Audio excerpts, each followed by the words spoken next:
Doña Rosa, don Paco, ¿cómo están? Bien, nosotros acá en el escenario, encontrándonos con verdaderos número uno.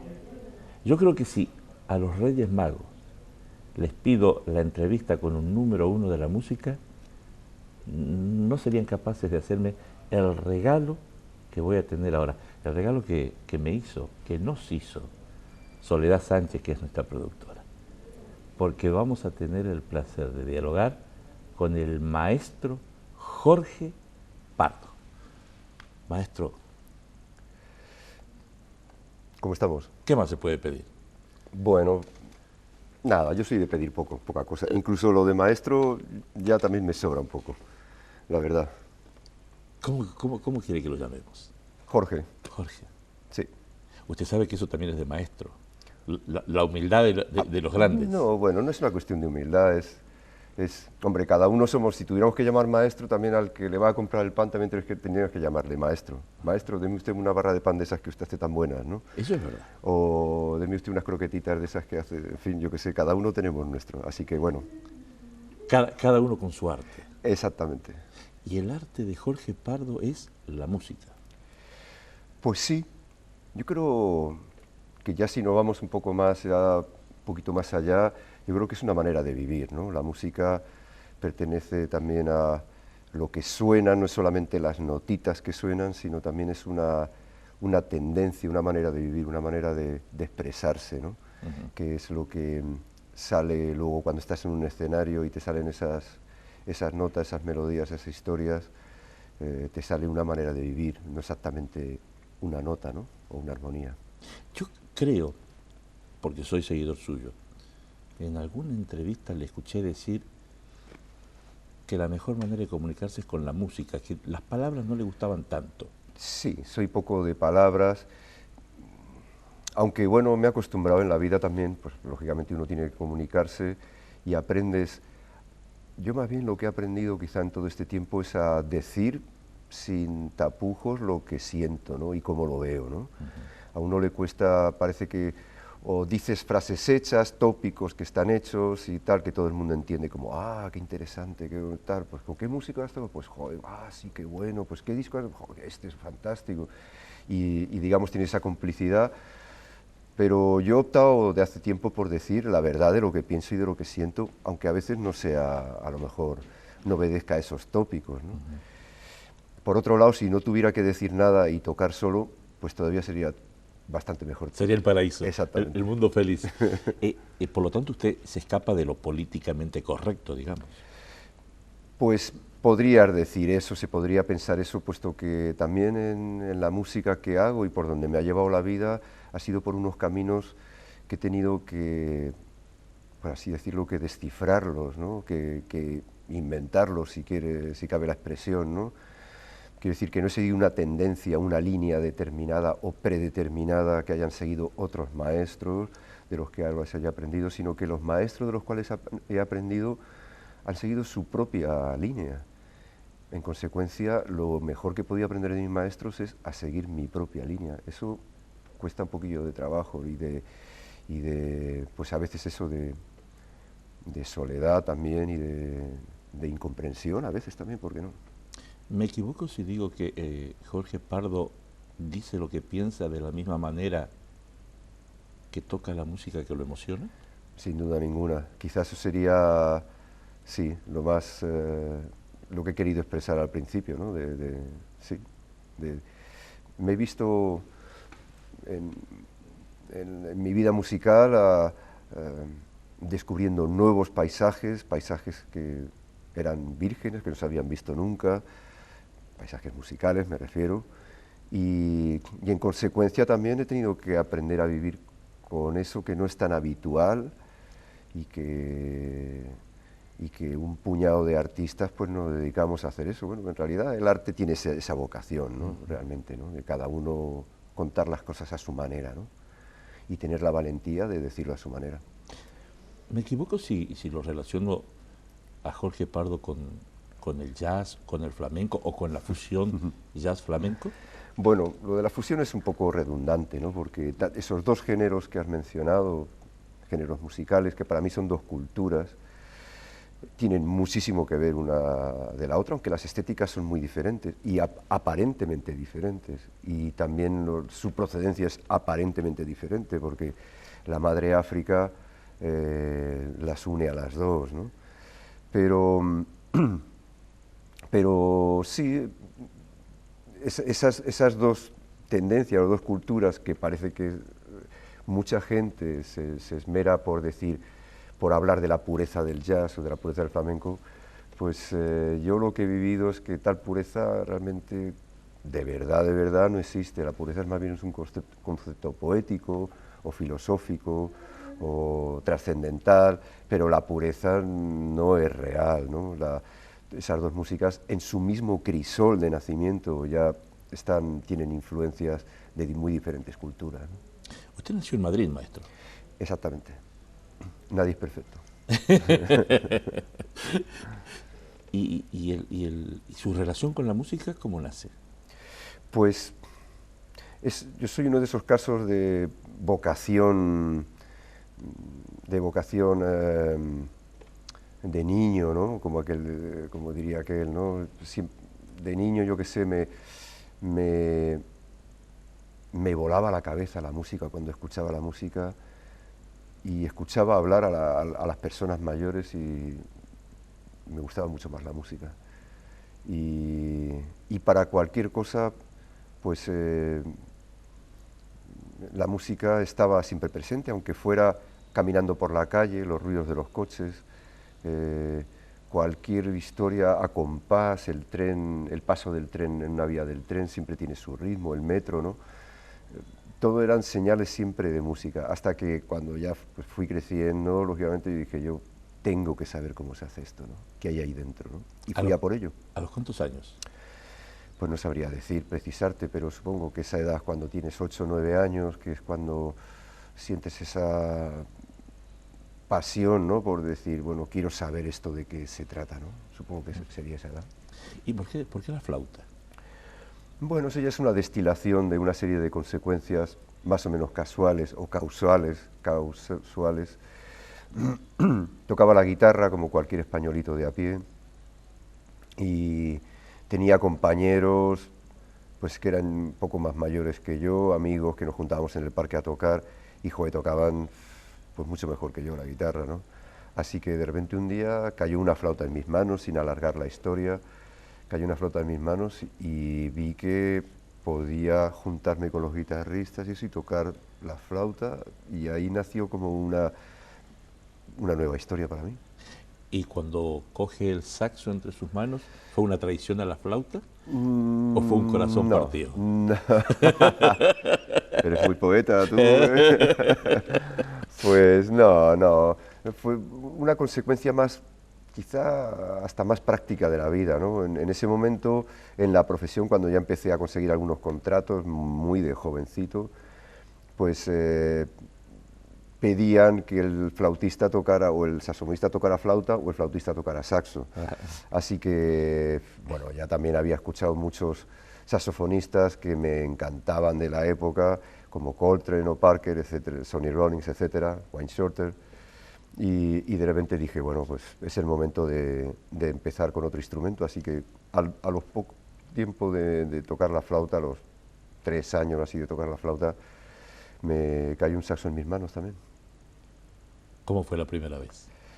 Pues genial, porque en ese momento también, en ese momento de la vida de una persona, pues tener un instrumento el cual es además tan vistoso y con esa sonoridad que tiene el saxo, ¿no?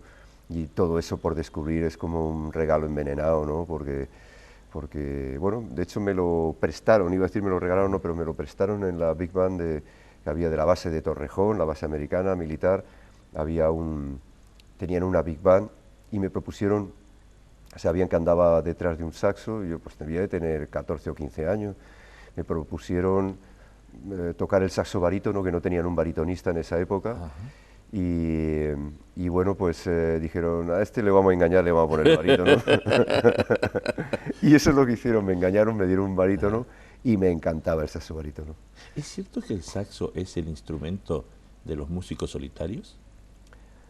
Pues no lo sabía, no sabía esa definición, pero es muy probable uno de los instrumentos más parecidos a la voz humana y,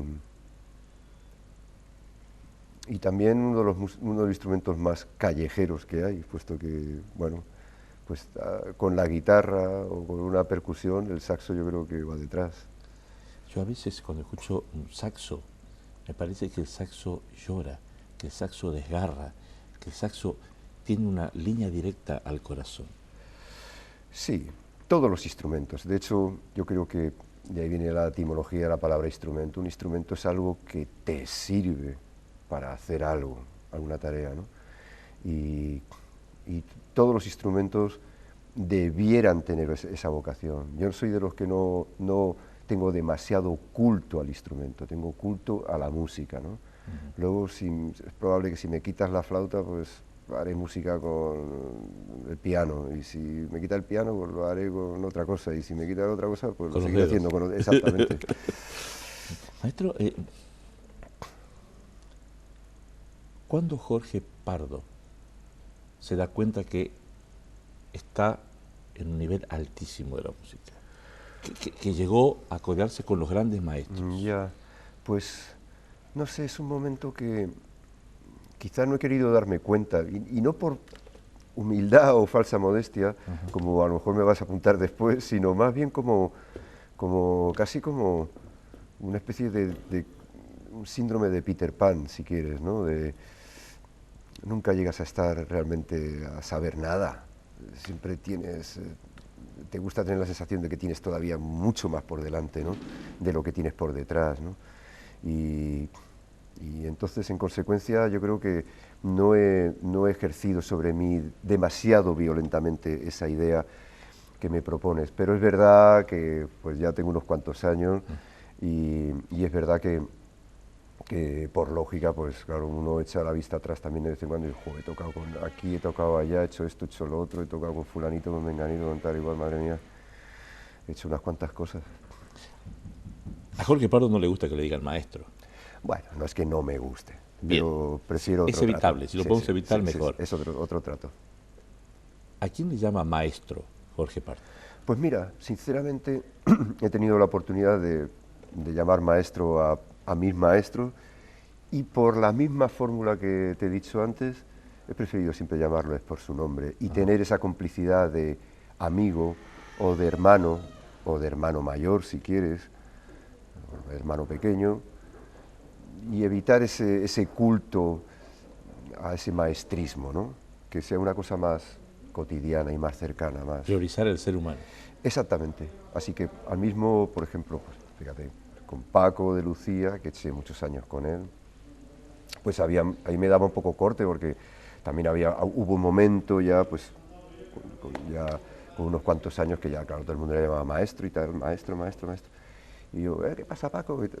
Y me daba un poco hasta de corte, ¿no? Todo el mundo maestro y yo, Paco, ¿qué pasa? Sí, parece como que le estoy faltando el respeto. Exactamente, sí. Así que, pero bueno, así lo he hecho. Me ha salido del corazón. ¿Lo marcó mucho Paco de Lucía? Sin duda. Ten en cuenta que ha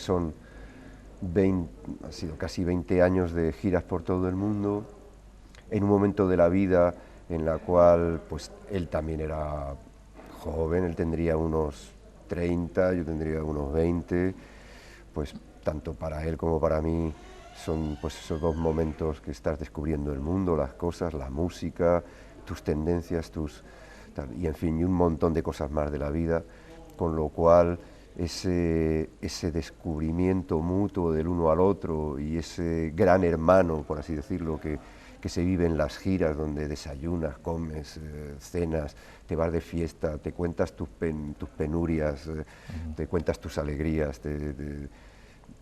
vas descubriendo el mundo, viajas por el mundo, por los 4 puntos cardinales de este globo, ¿no? Etcétera, pues, ¿qué quieres que te diga? Pues, ¿qué le dijo Paco de Lucía como persona? ¿Qué me dijo Paco como persona? ¿Qué aprendió de él? Bueno, aprendí muchas cosas, pero quizá las que, no sé, las que de repente así a bote pronto se me vienen más a la cabeza es ese culto por hacer las cosas bien y por dar el máximo de ti, por no conformarte en cada concierto, da igual si tocas en Torremocha del Monte o en Manhattan, ¿no? En los dos sitios hay que dar el máximo, porque es un respeto hacia ti mismo y hacia el arte que llevas dentro, ¿no?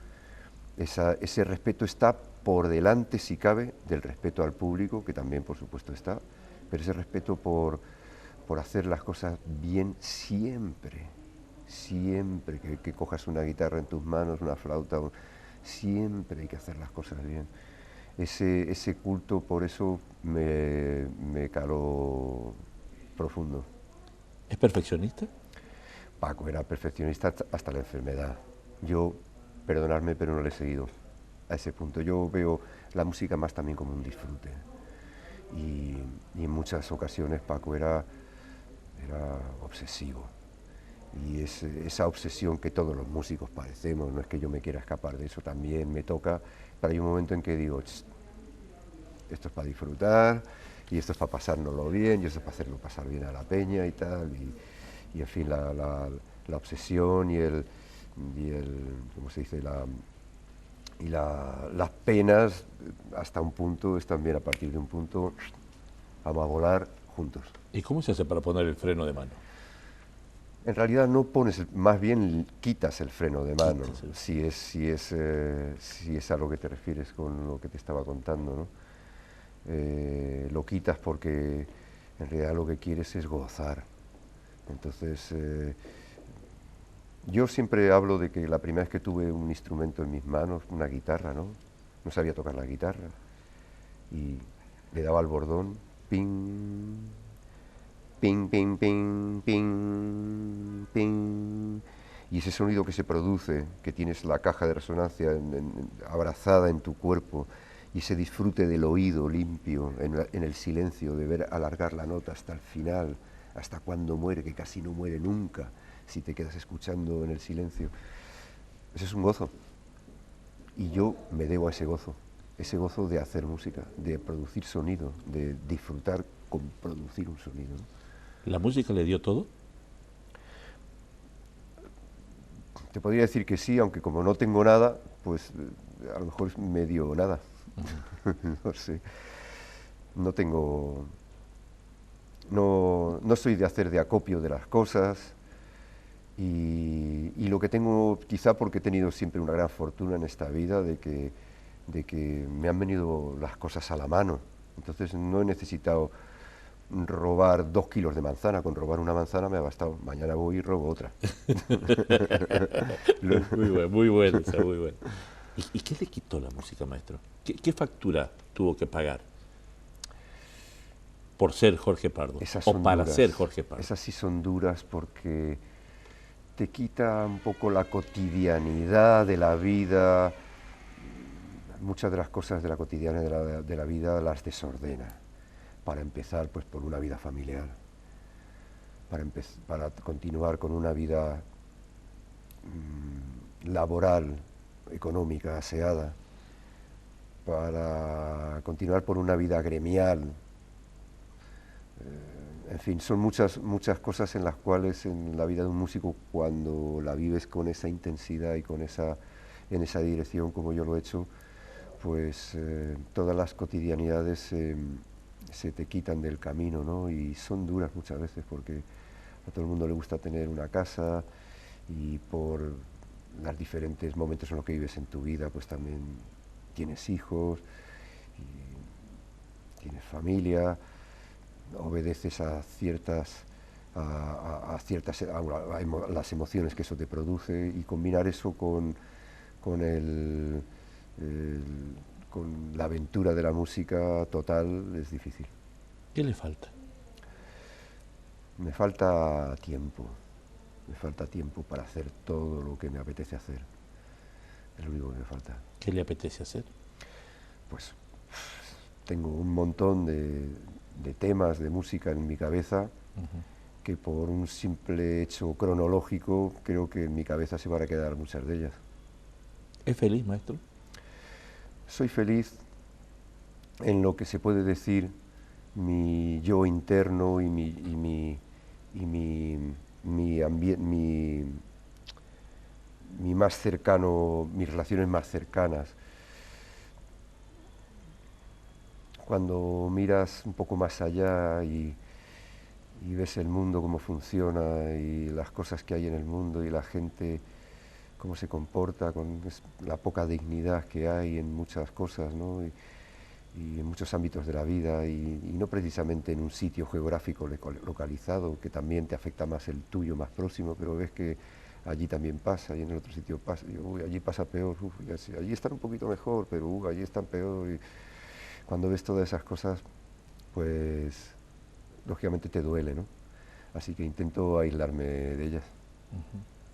Yo me tomo abuso de confianza que no me corresponden. Adelante, por favor. Pero tengo una duda, maestro. ¿Qué tararea, qué escucha, qué canta Jorge Pardo cuando se ducha?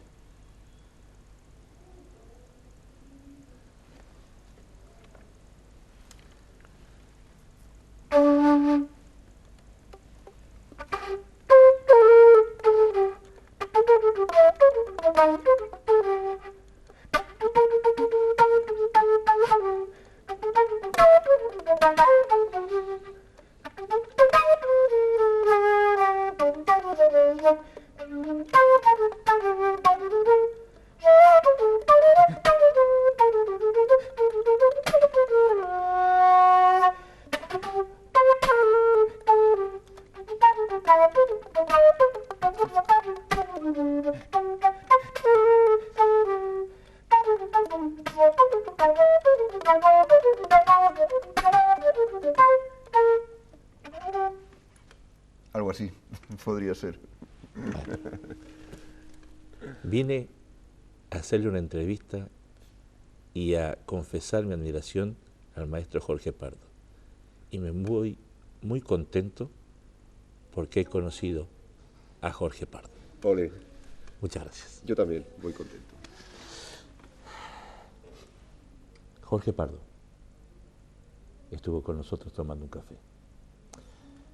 Gracias por estar ahí. Como siempre, han sido ustedes muy amables.